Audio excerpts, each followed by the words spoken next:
What's going on, YouTube? Welcome to another video. Benching here, and I am excited because some changes that have happened are about to occur, and I have been struggling to get to the end of these older videos where, they're just, I'm somebody who gets kind of old of seeing the same stuff over and over again. But we're doing our closed grip bench press here. You'll kind of see in the next one, so stay tuned for the next video. Working our way up here, trying to get nice and strong again and condition the body to all this stuff here. So yeah, stay tuned, more content coming, a little bit of a change of scenery, hopefully more content I can make, and just different ways to challenge myself. So we all like changing of scenery. You know, you get bored when you're in the same spot for so long. And energy and all the crazy crystal women have a point, though, when they say there is something to energy when you start changing environments and you're surrounded by people that share a similar goal and are willing to really push things. So hit the side spot there, which is something I do from time to time with the close grip. But yeah, just working our way up there, trying to use the wrist wraps to acclimate myself to the weight, make sure I feel more comfortable, basically. You know, I'm somebody who doesn't like to have a spot when I bench.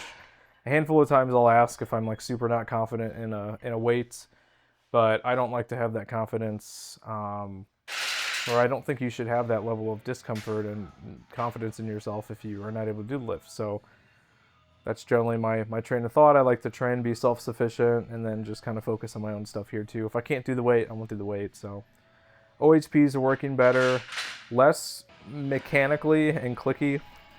If you think of like an unoiled machine or something, it's just, you know, relearning the range of motion, having control, and then just acclimating that left arm. So weight is going up. Obviously, the slowest of all my lifts to pursue and to do the progressive resistance. So, you know, it is what it is. I've accepted it, but at least every other lift is almost at the same point where we were before the injury. It's just going to take some time to get back up there. But like I said, this entire process, this entire series is me getting back there and you guys kind of following along. Starting off from like very little weights to getting back to some decently respectable lifts and things like that.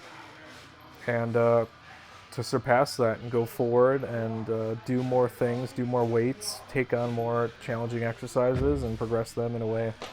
And just to kind of share all that here. So it's kind of fun to look back and look at where you're at. It's kind of like home movies, except nobody really does that anymore. Everything is on Instagram or some other social media platform, but YouTube's a nice repository for all the things that you've done, and you can kind of go back and see all the different things. So that's the main goal here.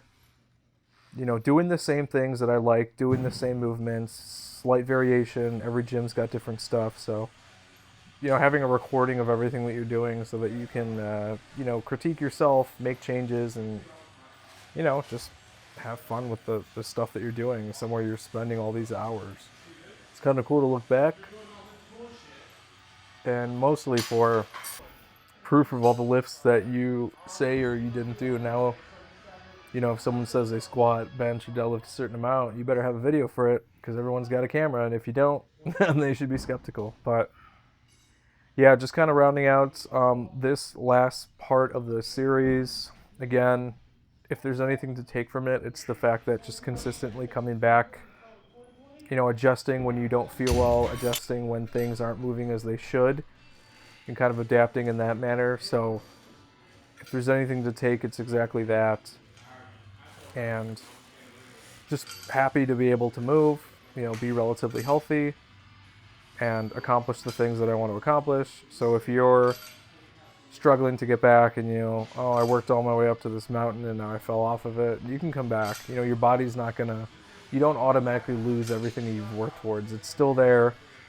A lot of times you just have to train the body in the way that you did it, and you will bounce back, you know, assuming, you know, no catastrophic injury or stuff like that. So ultimately you're gonna have to decide, you know, what you want to do. And for me, it was just, you know, hey, strongman is probably not the future for me. It just doesn't fit in with the things I enjoy. So I'm going to cut that out. It's the only time I've ever gotten seriously injured that required surgery was doing that type of lifting. So I'm totally fine walking away from it. And maybe one day come back when I'm more confident. But at least for right now, do the things that I enjoy and make me happy. So excited for the next few sets of videos. A lot of changes coming. Like, comment, subscribe. See you in the next one. Thanks for watching the latest video. If you want to help support the channel, I actually own my own wet shaving and grooming e-commerce website where everything's handmade by me. It's www.apexsoaps.com, and you can get a 10% off code using wet shaver. We've got some cool scents here. We've got some Coca-Cola scents, a horchata scent, traditional barbershop, just some really cool stuff. And you can purchase samples or you can buy the whole set. If you have any questions, feel free to reach out via email. Be quick to respond. Thanks for watching.